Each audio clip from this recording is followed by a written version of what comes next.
நாம 2 பேரும் கல்யாணம் பண்ணிக்கிட்டா என்ன கேட்கறதும், உங்களுடைய அந்த சிரிப்பு, அந்த வெள்ளந்தியான ரியாக்ஷன்ஸ் அதெல்லாம் ரொம்ப நல்லா இருக்குங்க. நம்ம பார்த்தது இந்த ஒரு சாம்பிள் தான். அந்த சாம்பிளே வந்து ஒரு சோறு, ஒரு பானை சோத்துக்கு பதங்கிற மாதிரி ரொம்ப நல்லா பண்ணியிருக்கீங்க.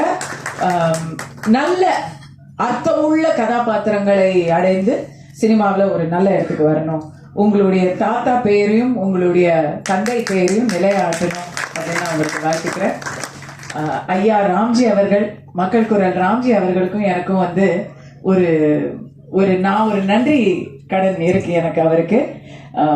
முதலாக நான் தமிழ் சினிமாவுக்கு வந்த போது அவருக்கு தெரியும், எனக்கு தெரியும், உங்க யாருக்கும் தெரியாது. நான் வந்து என்னுடைய முதல் படம் ஆத்தாவன் கோயிலிலே திரு கஸ்தூரி ராஜா அவர்கள் தான் என்னை அறிமுகப்படுத்தினாரு. அவருடைய குலதெய்வம் பேர் கஸ்தூரியை தான் எனக்கு சூட்டினாரு, அழகு பார்த்தாரு.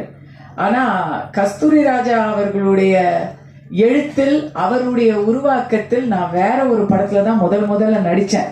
அப்போ முதல்ல நடிச்ச அந்த படத்துல இருந்து ஸ்டில்ல முதல்ல போட்டது ராம்ஜி அவர்கள் தான்.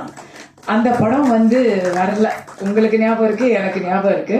அந்த படம் டேக் ஆஃபே ஆகல. சில நாட்கள் படப்பிடிப்பு நடந்தது. அதுக்கப்புறம் தான் நான் வந்து ஆத்தாவன் கோயிலில நடிச்சேன். ஸோ கஸ்தூரியா மாறுவதற்கு முன்னிலிருந்து என்னை பார்த்து என்னுடைய நலம் விரும்பியாக இருக்கக்கூடியவர் ஐயா, வணக்கம்.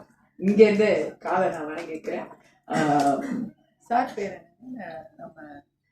எனக்கு வந்து உங்க பேரை விட மதன் அப்ப